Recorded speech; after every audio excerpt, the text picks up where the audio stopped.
बच्चों, पिछले क्लास में हम भाषा के भेद, व्याकरण और व्याकरण के अंग और हिंदी भाषा की आवश्यकता के बारे में बातचीत किया है, राइट।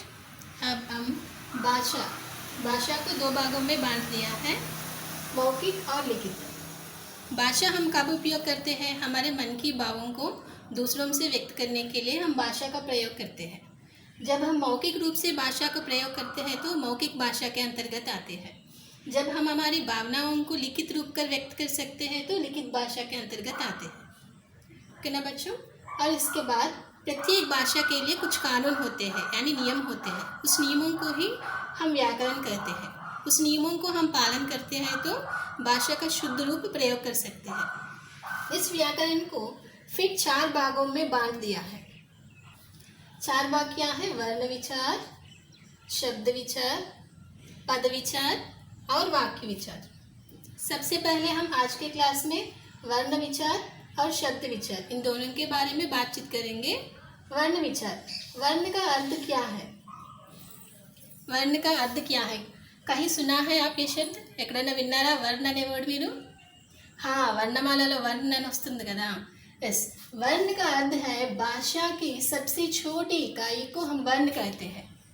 भाषा की सबसे छोटी इकाई అంటే మనం हमारे स्वर यंत्र से जो ध्वनि उत्पन्न होती है उस ध्वनि को हम लिखित कर व्यक्त कर सकते हैं तो उसको हम वर्ण कहते हैं। भाषा की सबसे छोटी इकाई को हम वर्ण कहते हैं। इस वर्ण को सभी वर्णों को एक साथ इकट्ठा करके लिखते हैं तो हम इसे वर्णमाला कहते हैं। మీ అందరికీ తెలుసు కదా వర్ణమాల గురించి। సో వర్ణమాలలో ఏమేమి ఉంటాయి చెప్పండి? स्वर, व्यंजन, संयुक्ताक्षर। स्वर माने ये किसी पर आधारित नहीं रहते, ये स्वतंत्र होते हैं। स्वर में आ से आहा तक अक्षर होते हैं। और व्यंजन माने ये स्वर पर आधारित होते हैं। स्वर के बिना व्यंजन उच्चारण करना असंभव है। सो व्यंजन का से हा तक व्यंजन होते हैं। और अंत में होते हैं संयुक्ताक्षर, इसे हम संयुक्त व्यंजन भी कहते हैं। इस संयुक्ताक्षर में हमको 3 अक्षर आते हैं, क्ष, त्र, ज्ञ और एक अक्षर भी है श्र। संयुक्ताक्षर का अर्थ क्या है? संयुक्ताक्षर అంటే ఏంటి? नाम में ही हुआ है संयुक्त। संयुक्त मीन्स కలవడం। ఏవైనా 2 లెటర్స్ కలిసి ఒక లెటర్ కింద ఫామ్ అయితే దాన్ని మనం సంయుక్తాక్షर అంటాం। किन्हीं 2 अक्षरों को मिलाकर एक अक्षर बन जाते हैं तो इस अक्षरों को हम संयुक्ताक्षर कहते हैं। आ 2 अक्षर అంటే ఏమేమి లెటర్స్ అవి? 2 వేరు లెటర్స్గా ఉండాలి। एक व्यंजन के साथ दूसरे व्यंजन की మాత్ర యాడ్ అవ్వాలి। ఒక వ్యంజన్కి వేరే వ్యంజన్ యొక్క మాత్ర అనేది యాడ్ అయినప్పుడు మనకు ఏ లెటర్ అయితే ఫామ్ అవుతుందో ఆ లెటర్స్ని మనం సంయుక్తాక్షर అంటాం। और द्वित्वाक्षर भी होती है, ఇది కూడా మీరు విన్నారు, ద్విత్వాక్షర సంయుక్తాక్షర అని చెప్పి మీరు వినే ఉంటారు। सो दोनों में अंतर क्या है? संयुक्ताक्षर और द्वित्वाक्षर में अंतर क्या है? संयुक्ताक्षर में एक व्यंजन के साथ दूसरे व्यंजन की मात्रा आते हैं। सी ग प्लस न, ज्ञ, क प्लस ख, ख प्लस छ, छ। ये दोनों अलग अलग अक्षर है, राइट? 2 where letters. सो ऐसे अक्षरों को हम संयुक्ताक्षर कहते हैं। और द्वित्वाक्षर किसे कहते हैं? द्वि, 2। दोनों अक्षर एक जैसे ही होते हैं, उन अक्षरों को हम द्वित्वाक्षर कहते हैं। एक व्यंजन के साथ वही व्यंजन की मात्रा అదే వ్యంజన్ యొక్క ఒత్తు వస్తుంది, అట్లాంటి వాటిని మనం ద్విత్వాక్షర్ అంటాం। చూడండి, 2 ఒకటే లెటర్స్, ఇది వ్యంజన్, ఇది దాని యొక్క ఒత్తు। మనకి స్వర అక్షరాలకి మాత్రలు ఉంటాయి। स्वर के बदले रूप को हम मात्रा कहते हैं ना, ఆ నుంచి ఆహా వరకు మాత్రలు ఉంటాయి। మరి व्यंजन యొక్క మాత్రలు, व्यंजन अक्षर ऐसा होते हैं ना, इन अक्षरों के हम मात्रा लिखते समय इसके ऊपर वाले रेखा और बगले वाले रेखा को निकालते हैं तो इस व्यंजन की मात्रा बन जाती है। कुछ अक्षरों को यहाँ कड़ीपाई नहीं होती, ఇలా స్ట్రైట్గా గీతలు ఉండవు కొన్ని లెటర్స్కి। అలాంటప్పుడు उस अक्षरों को हम आधा लिखते हैं तो उस अक्षर की मात्रा बन जाती है। ఓకేనా?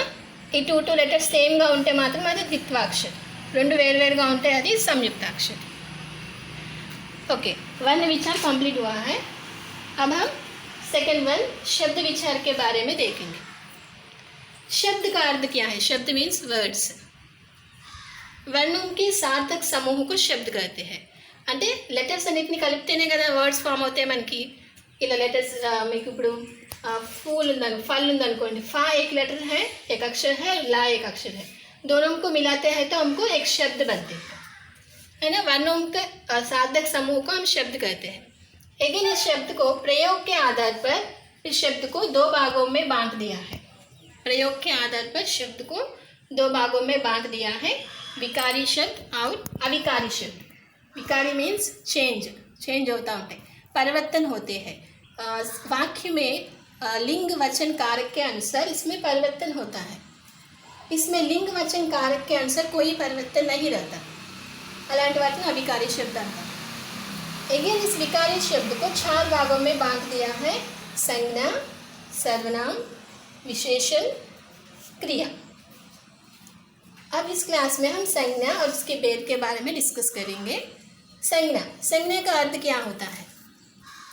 संज्ञा की परिभाषा, किसी एक विशेष व्यक्ति, वस्तु, प्राणी, जाति अथवा स्थान का नाम बताने वाले शब्द को हम संज्ञा कहते हैं। संज्ञा అంటే ఏదైనా ఒక person name, place name, things name చెప్పే వాటిని మనం నౌన్స్ అంటాం, సంజ్ఞ అంటాం। ఈ సంజ్ఞకి 5 भेद है। సంజ్ఞలో 5 టైప్స్ ఉంటాయన్నమాట। ఆ 5 టైప్స్ ఏంటి అంటే వ్యక్తివాచక సంజ్ఞ, జాతివాచక संज्ञ, भाववाचक संज्ञा, समुदायवाचक संज्ञा और द्रव्यवाचक संज्ञा।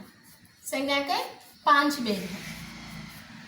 हाँ बच्चों, अगले वाले क्लास में संज्ञा के भेद है ना, संज्ञा के भेद को हम और अधिक रूप से विस्तार करके बातचीत करेंगे। इस क्लास में अगले वाले क्लास में आपका होमवर्क है भाषा के भेद और व्याकरण के कितने भागों में बांट दिया है, और वर्ण विचार, वर्ण में कितने भाग है, स्वर, व्यंजन, संयुक्ताक्षर, और स्वर में क्या अक्षर आते हैं, व्यंजन में क्या अक्षर आते हैं, और संयुक्ताक्षर में क्या आते हैं, और संयुक्ताक्षर में इस अक्षर को बनाने के लिए किन 2 अक्षरों को मिलाने से अक्षर बनते हैं, ये भी आप पढ़ना है।